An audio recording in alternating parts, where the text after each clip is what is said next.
ಯಾವಾಗ ಕಾಂಗ್ರೆಸ್ ಪಕ್ಷ ಅಧಿಕಾರಕ್ಕೆ ಬರ್ತದೆ ಆ ಬಂದಂಥ ಸಂದರ್ಭದಲ್ಲಿ ಬಹಳ ಮುಖ್ಯವಾಹಿನಿಗೆ ಬರುವಂಥ ವಿಚಾರ ಅಂದರೆ ದಲಿತ ಮುಖ್ಯಮಂತ್ರಿ ಎನ್ನುವಂಥ ವಿಚಾರಗಳು.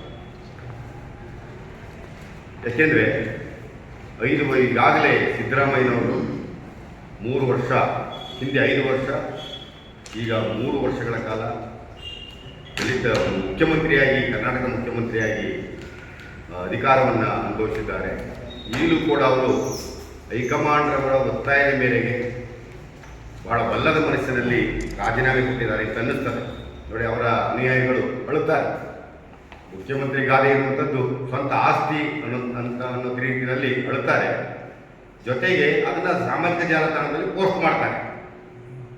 ಮತ್ತು ಈ ಕಡೆ DK ಶಿವಕುಮಾರ್ ಅವರು ಬಹಳ ಅಸಹಾಯಕತೆಯಿಂದ ಮುಖ್ಯಮಂತ್ರಿಯವರಿಗೆ ಕಾಲಿಗೆ ಬೀಳ್ತಕ್ಕಂಥದ್ದು, ಹತ್ತು ಕರೆದು ಮುಖ್ಯಮಂತ್ರಿ ಆಗಬೇಕು ಎನ್ನುವಂಥ ದಿಕ್ಕಿನಲ್ಲಿ ಆಲೋಚನೆ ಮಾಡ್ತಕ್ಕಂಥದ್ದು ನಿಜವಾದ ಒಂದು ರೀತಿಯಲ್ಲಿ ನಾಚಿಕೆಗೇಡಿತಕ್ಕಂಥದ್ದು.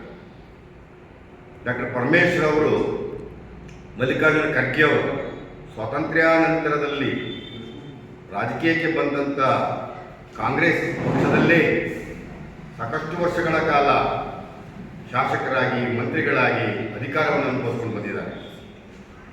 ಸೀನಿಯರ್ ಇದ್ದರೂ ಕೂಡ ಅವರನ್ನು ಒಂದು ಕಡೆ ಸರಿಸಿ ಅವರು ಯಾರಿಗೂ ಕೂಡ ಮುಖ್ಯಮಂತ್ರಿ ಸಿಗದ ಹಾಗೆ ಈ ಕಾಂಗ್ರೆಸ್ನಲ್ಲಿ ಒಂದು ರೀತಿಯ ಒಳ ಒಪ್ಪಂದಗಳಿದೆ.